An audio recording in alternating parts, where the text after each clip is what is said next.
So, Veerle, can I touch on this idea of inflammation as well? You mentioned the role of genetics and transcription factors. So, what do we know about the role of inflammation as a driver for the pathology here? And I may ask Etienne if he's got other thoughts as well. But I mean, is it something that you come across, with your basic science stuff when you're experimenting down this? Yes. So it's something that inflammation has been around for a long time in Parkinson's disease.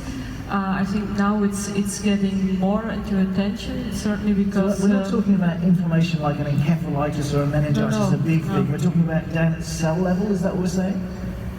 Or is it even down lower than the cells, to do with chemicals or something? No, I think we haven't. I mean, it's clear that if in the newer models that are made, the newer rodent models, certainly the ones that are based on alpha-synuclein, but also LARC2, it's clear that it's closely linked with inflammation. And what people think, well, it's always difficult to see what is the cause and what is the consequence. Is inflammation now first, or is it? But so this chicken and egg thing. So you take a PET camera and you go, there's inflammation, but what you're saying is we don't know whether it's the inflammation that's driving the process, or actually the process has caused inflammation. So it's probably not. It's probably an interplay.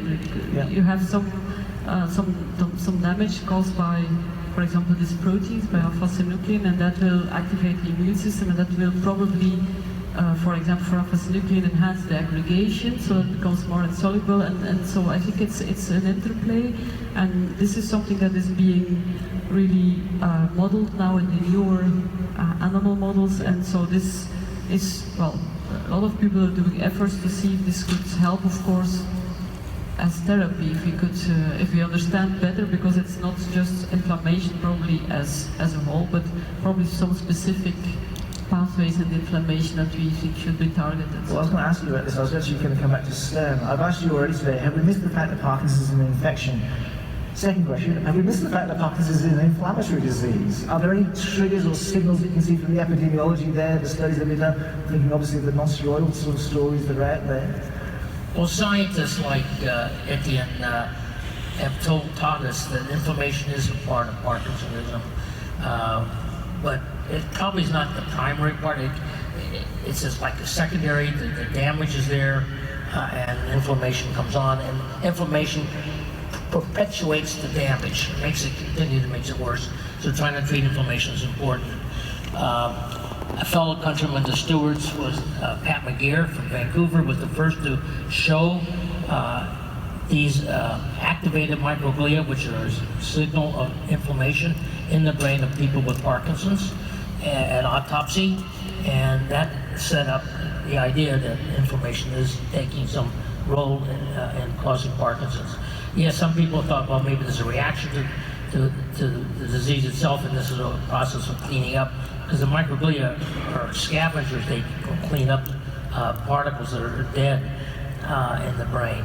But I think McGeer pointed out that these are activated microglia. They're still continuing to go on, and therefore Parkinson's disease is not something that occurred once, it affected the dopamine neurons, but it was an active process continuing to go on.